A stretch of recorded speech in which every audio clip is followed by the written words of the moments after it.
ಜನತೆಗೆ ಟಿವಿ4 ಕನ್ನಡ ಸುದ್ದಿವಾಹಿನಿಗೆ ಸ್ವಾಗತ. ನಾನು ಸಂಗೀತ ಭಟ್. ಇದೀಗ ಖ್ಯಾತ ಚಲನಚಿತ್ರ ನಿರ್ಮಾಪಕರು ಮತ್ತು ನಮ್ಮ ಟಿವಿ4 ಕನ್ನಡ ಚಾನೆಲ್ನ ಮಾಲೀಕರಿಗೆ INBCWFSLಗೆ ಕರ್ನಾಟಕ ರಾಜ್ಯದ ಪ್ರಧಾನ ಕಾರ್ಯದರ್ಶಿಯಾಗಿ ಆಯ್ಕೆ. ಮೃತ ವ್ಯಕ್ತಿಯ ATM ಕಾರ್ಡ್ ಬಳಸಿ ಹಣ ತೆಗೆದ್ರೆ ಜೈಲು ಶಿಕ್ಷೆ ಗ್ಯಾರಂಟಿ.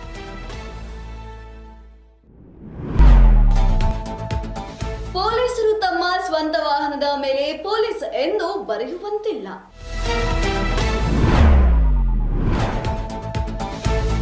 ಡೆವಲ್ ಶೂಟಿಂಗ್ ವೇಳೆ ದರ್ಶನ್ ಭದ್ರತೆಗೆ ಭಾರಿ ಮೊತ್ತ ಖರ್ಚು ಮಾಡುತ್ತಿದೆ ಚಿತ್ರತಂಡ.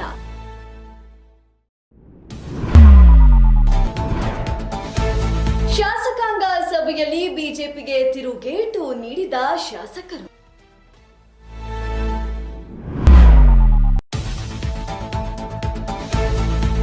ಶಾರುಖ್ ಖಾನ್, ಸಲ್ಮಾನ್ ಖಾನ್ ಈ ವರ್ಷ ಸಾಯುತ್ತಾರೆ. ಖ್ಯಾತ ಜ್ಯೋತಿಷಿ ಭವಿಷ್ಯ ಹೇಳಿಕೆ.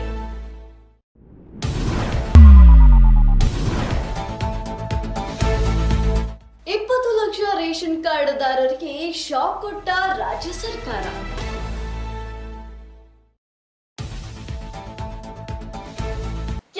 ಚಲನಚಿತ್ರ ನಿರ್ಮಾಪಕರು ಹಾಗೂ ನಮ್ಮ ಟಿವಿ4 ಕನ್ನಡ ಚಾನೆಲ್ನ ಮಾಲೀಕರಾಗಿರುವಂತಹ ಡಾಕ್ಟರ್ ಸಾಯಿ ಸತೀಶ್ ತೋಟಯ್ಯರವರಿಗೆ ನಿನ್ನೆ INBCWFSLನ ಕರ್ನಾಟಕ ರಾಜ್ಯದ ಪ್ರಧಾನ ಕಾರ್ಯದರ್ಶಿಯಾಗಿ ಆಯ್ಕೆ ಮಾಡಿರುತ್ತಾರೆ.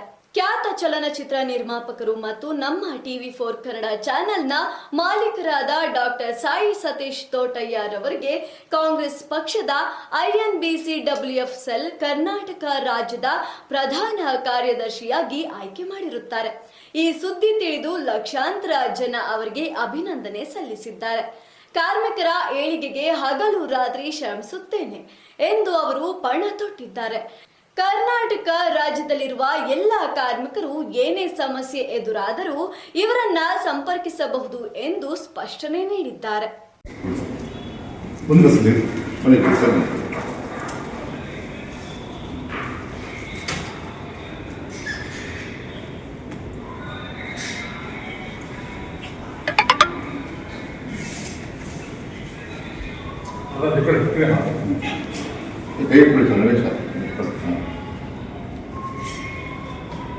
ಇದೀಗ ಬಾಲಿವುಡ್ ಫ್ಯಾನ್ಸ್ಗಳಿಗೆ ಒಂದು ಶಾಕಿಂಗ್ ನ್ಯೂಸ್ ಎದುರಾಗಿದೆ. ಶಾರುಖ್ ಖಾನ್ ಹಾಗೂ ಸಲ್ಮಾನ್ ಖಾನ್ ಈ ವರ್ಷ ಸಾಯುತ್ತಾರೆ ಅಂತ ಖ್ಯಾತ ಜ್ಯೋತಿಷ್ಯರೊಬ್ಬರು ಜ್ಯೋತಿಷ್ಯ ನುಡಿದಿದ್ದಾರೆ.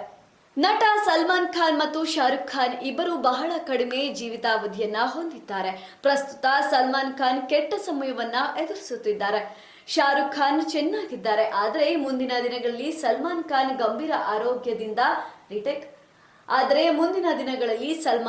ಗಂಭೀರ ಅನಾರೋಗ್ಯದಿಂದ ಬಳಲಲಿದ್ದಾರೆ. ಈ ಕಾಯಿಲೆಯು ಅವರ ಕೊನೆಯ ದಿನಗಳಲ್ಲಿ ಅವರಿಗೆ ಬಹಳಷ್ಟು ತೊಂದರೆ ಉಂಟಾಗುತ್ತದೆ. ಈ ಇಬ್ಬರು ನಟರು ಒಂದೇ ವರ್ಷದಲ್ಲಿ ಸಾಯುತ್ತಾರೆ ಎಂದು ಖ್ಯಾತ ಜ್ಯೋತಿಷಿ ಸುನಿಲ್ ಕುಮಾರ್ ಸಂದರ್ಶನವೊಂದರಲ್ಲಿ ಹೇಳಿದ್ದಾರೆ. 20 ಲಕ್ಷ ರೇಷನ್ ಕಾರ್ಡ್ ದಾರರಿಗೆ ಬಿಗ್ ಶಾಕ್ ಕೊಟ್ಟಿದೆ ಕರ್ನಾಟಕ ಸರ್ಕಾರ. ಏನು ಅಂತ ನೋಡಿ. ರೇಷನ್ ಕಾರ್ಡ್ ಪರಿಷ್ಕರಣೆ ರಾಜ್ಯ ಕೇಂದ್ರ ಸರ್ಕಾರ ಮತ್ತೆ ಮುಂದಾಗಿದೆ. ಈ ವರ್ಷ ವಿಧಾನ ಪರಿಷತ್ನಲ್ಲಿ ಆಹಾರ ಸಚಿವ KH ಮುನಿಯಪ್ಪ ಮಾತನಾಡಿ, ರಾಜ್ಯದಲ್ಲಿ ರೇಷನ್ ಕಾರ್ಡ್ ಹೊಂದಿರುವವರ ರೇಷನ್ ಕಾರ್ಡ್ ಪರಿಷ್ಕರಣೆಗೆ ಸಹಕಾರ ನೀಡಬೇಕು ಎಂದು ಮನವಿ ಮಾಡಿದ್ದಾರೆ. ಈಗಾಗಲೇ ರಾಜ್ಯ ಅಂದಾಜು 20 ಲಕ್ಷ ಅನರ್ಹ BPL ಕಾರ್ಡ್ಗಳಿಗೆ ಎಂದು ಸರ್ಕಾರ ಗುರುತಿಸಿದೆ. ಇದೀಗ ಈ ಕಾರ್ಡ್ಗಳನ್ನ ರದ್ದು ಮಾಡಲು ನಿರ್ಧರಿಸಲಾಗಿದೆ ಎಂದು ಮಾಹಿತಿ ತಿಳಿದು ಬಂದಿದೆ. ಮೃತ ವ್ಯಕ್ತಿಯ ATM ಕಾರ್ಡ್ನಿಂದ ಹಣವನ್ನ ಡ್ರಾ ಮಾಡಿದ್ರೆ ಜೈಲೂಟ ಗ್ಯಾರಂಟಿ. ದೇಶದಲ್ಲಿ ಮರಣ ಹೊಂದಿದ ವ್ಯಕ್ತಿಯ ATM ಕಾರ್ಡ್ ಬಳಸಿ ಹಣ ತೆಗೆಯುವುದು ಕಾನೂನು ಬಾಹಿರವಾಗಿದ್ದು, ಹೀಗೆ ಮಾಡಿದ್ರೆ ಜೈಲು ಶಿಕ್ಷೆ ಆಗುವ ಸಾಧ್ಯತೆ ಇದೆ. ಬ್ಯಾಂಕ್ ನಿಯಮದ ಪ್ರಕಾರ ಮೃತ ವ್ಯಕ್ತಿಯ ಆಸ್ತಿ ನಿಮ್ಮ ಹೆಸರಿಗೆ ವರ್ಗಾಯಿಸಿದ ನಂತರವೇ ನೀವು ಹಣವನ್ನ ಹಿಂಪಡೆಯಬಹುದು. ಇಲ್ಲವಾದಲ್ಲಿ ಮೃತ ವ್ಯಕ್ತಿ ಬ್ಯಾಂಕ್ ಖಾತೆಯಲ್ಲಿ ನಾಮಿನಿ ಇದ್ದರೆ ಅವರು ಬ್ಯಾಂಕಿಗೆ ಮಾಹಿತಿ ನೀಡಿ ಮೃತ ವ್ಯಕ್ತಿಯ ಬ್ಯಾಂಕ್ ಖಾತೆಯಿಂದ ಹಣವನ್ನ ಹಿಂಪಡೆಯಲು ಸಾಧ್ಯವಿದೆ. ಇದೀಗ ಸರ್ಕಾರದ ಅಧಿಕಾರವನ್ನ ದುರುಪಯೋಗ ಮಾಡದಂತೆ ಕಟ್ಟೆಚ್ಚರ ವಹಿಸಲಾಗಿದೆ. ಪೊಲೀಸರು ತಮ್ಮ ಸ್ವಂತ ವಾಹನದಲ್ಲಿ ಪೊಲೀಸ್ ಎಂದು ಬರೆಯುವಂತಿಲ್ಲ, ಹಾಗೆ ಕ್ರಮವನ್ನ ಮುರಿಯುವಂತಿಲ್ಲ ಎಂದು ಇದೀಗ ಹೊಸ ರೂಲ್ಸ್ ಒಂದು ಜಾರಿಯಾಗಿದೆ. ಪೊಲೀಸ್ ಇಲಾಖೆಯ ಅಧಿಕಾರಿಗಳು ಹಾಗೂ ಸಿಬ್ಬಂದಿ ತಮ್ಮ ಸ್ವಂತ ವಾಹನದ ಮೇಲೆ ಪೊಲೀಸ್ ಎಂದು ಬರೆಯುವಂತಿಲ್ಲ ಎಂದು ಗೃಹ ಸಚಿವ ಡಾಕ್ಟರ್ ಜಿ ಪರಮೇಶ್ವರ್ ಸ್ಪಷ್ಟನೆ ನೀಡಿದ್ದಾರೆ. ಶಾಸಕ ಬಾಲಕೃಷ್ಣ ಸಿಎನ್ ಅವರ ಚುಕ್ಕೆ ಗುರುತಿನ ಪ್ರಶ್ನೆ ಸಂಖ್ಯೆ 561ಕ್ಕೆ ಲಿಖಿತ ಮೂಲಕ ಉತ್ತರ ನೀಡಿದ ಡಾಕ್ಟರ್ ಜಿ ಪರಮೇಶ್ವರ್, ಸ್ವಂತ ವಾಹನದ ಮೇಲೆ ಪೊಲೀಸ್ ಅಧಿಕಾರಿಗಳು ಹಾಗೂ ನೌಕರರು ಪೊಲೀಸ್ ಎಂದು ಬರೆಸಿದ್ದರೆ ಅವರ ವಿರುದ್ಧ 2022ರ ಸರ್ಕಾರದ ಸುತ್ತೋಲೆ ಪ್ರಕಾರ ಕಾನೂನು ಕ್ರಮ ಕೈಗೊಳ್ಳಲಾಗುತ್ತದೆ ಎಂದಿದ್ದಾರೆ. ಮತ್ತಷ್ಟು ರೋಚಕ ಸುದ್ದಿಗಳನ್ನ ವೀಕ್ಷಿಸೋಣ ಸಣ್ಣದೊಂದು ವಿರಾಮದ ನಂತರ. ನಿಮ್ಮ ಟಿವಿ4 ಕನ್ನಡ ಚಾನೆಲ್ನಲ್ಲಿ ವಿನೂತನ ಕಾರ್ಯಕ್ರಮಗಳು.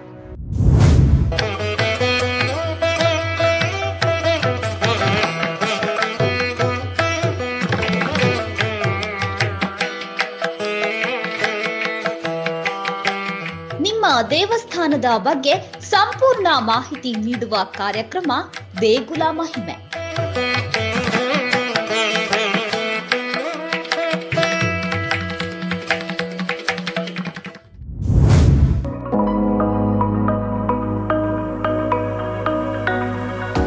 ನಿಮ್ಮ ಹೋಟೆಲ್ನ ರುಚಿಯ ಬಗ್ಗೆ ಸಂಪೂರ್ಣ ಮಾಹಿತಿ ನೀಡುವ ಕಾರ್ಯಕ್ರಮ ಅಬ್ಬಬ್ಬಾ ಎಂಥ ರುಚಿ.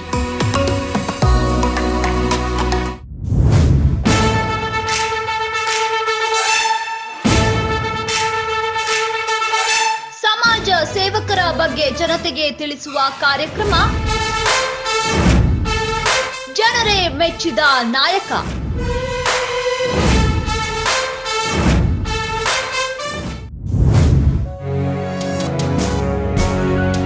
ಕನ್ನಡ ಚಲನಚಿತ್ರಗಳ ಬಗ್ಗೆ ಸಂಪೂರ್ಣ ಮಾಹಿತಿ ನೀಡುವ ಕಾರ್ಯಕ್ರಮ ಫಿಲ್ಮಿ ಚಿಟ್ ಚಾಟ್.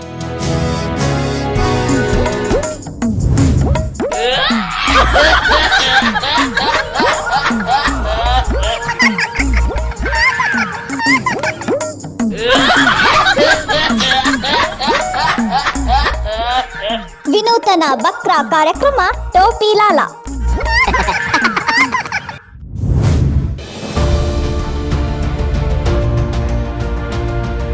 ನೇರ ಜನರ ಮಾತು ಟಿವಿ4 ಕನ್ನಡ ಚಾನೆಲ್ನೊಂದಿಗೆ ವಿಶೇಷ ಕಾರ್ಯಕ್ರಮ ಪಬ್ಲಿಕ್ ರೌಂಡ್ ಅಪ್.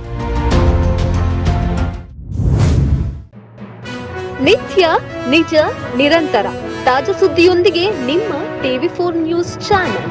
ವಿರಾಮದ ನಂತರ ಟಿವಿ4 ಕನ್ನಡ ಸುದ್ದಿವಾಹಿನಿಗೆ ಮತ್ತೆ ಸ್ವಾಗತ. ಡೆವಿಲ್ ಚಿತ್ರದ ಶೂಟಿಂಗ್ ವೇಳೆ ದರ್ಶನ್ನ ಭದ್ರತೆಗಾಗಿ ಭಾರಿ ಮೊತ್ತ ಖರ್ಚು ಮಾಡ್ತಾ ಇದೆ ನಮ್ಮ ಚಿತ್ರತಂಡ. ನಟ ದರ್ಶನ್ ಅವರು ಮತ್ತೆ ಡೆವಿಲ್ ಶೂಟಿಂಗ್ಗೆ ಮರಳುತ್ತಿದ್ದಾರೆ. ಮೈಸೂರಿನಲ್ಲಿ 4 ದಿನಗಳ ಕಾಲ ಚಿತ್ರೀಕರಣ ನಡೆಯುತ್ತಿದೆ. ಭದ್ರತೆಗಾಗಿ ತಂಡದವರು ದೊಡ್ಡ ಮೊತ್ತದ ಹಣವನ್ನ ಖರ್ಚು ಮಾಡಿದ್ದಾರೆ. ಕಾನೂನು ಸುವ್ಯವಸ್ಥೆ ಡಿಸಿಪಿ ಮುತ್ತುರಾಜ್ ಚಿತ್ರೀಕರಣಕ್ಕೆ ಅನುಮತಿ ನೀಡಿದ್ದಾರೆ. ಒಂದು ಪಾಳಿಯಲ್ಲಿ 10 ಮಂದಿ ಪೊಲೀಸ್ ಸಿಬ್ಬಂದಿಯಂತೆ ಒಟ್ಟು 32 ಸಿಬ್ಬಂದಿ ಶೂಟಿಂಗ್ ಭದ್ರತೆಗೆ ನಿಯೋಜನೆ ಮಾಡಲಾಗಿದೆ. ಭದ್ರತೆಗಾಗಿ ತಂಡದವರು 1.64 ಲಕ್ಷ ರೂಪಾಯಿಗಳನ್ನ ಪಾವತಿಸಿದ್ದಾರೆ ಎನ್ನಲಾಗಿದೆ.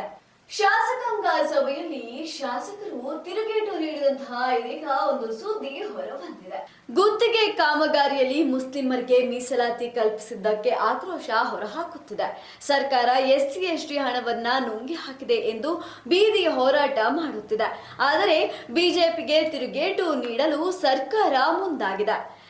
ಸೋಮವಾರ ಸಂಜೆ ಸಿಎಂ ಸಿದ್ದರಾಮಯ್ಯ ನೇತೃತ್ವದಲ್ಲಿ ನಡೆದ ಶಾಸಕಾಂಗ ಸಭೆಯಲ್ಲಿ ಬಿಜೆಪಿಗೆ ತಕ್ಕ ಎದುರೇಟು ನೀಡಲು ನಿರ್ಧರಿಸಿದ್ದು, ಕೈ ಶಾಸಕರಿಗೆ ಸಿದ್ದರಾಮಯ್ಯ ಖಡಕ್ ಸಲಹೆಗಳನ್ನ ಕೊಟ್ಟಿದ್ದಾರೆ.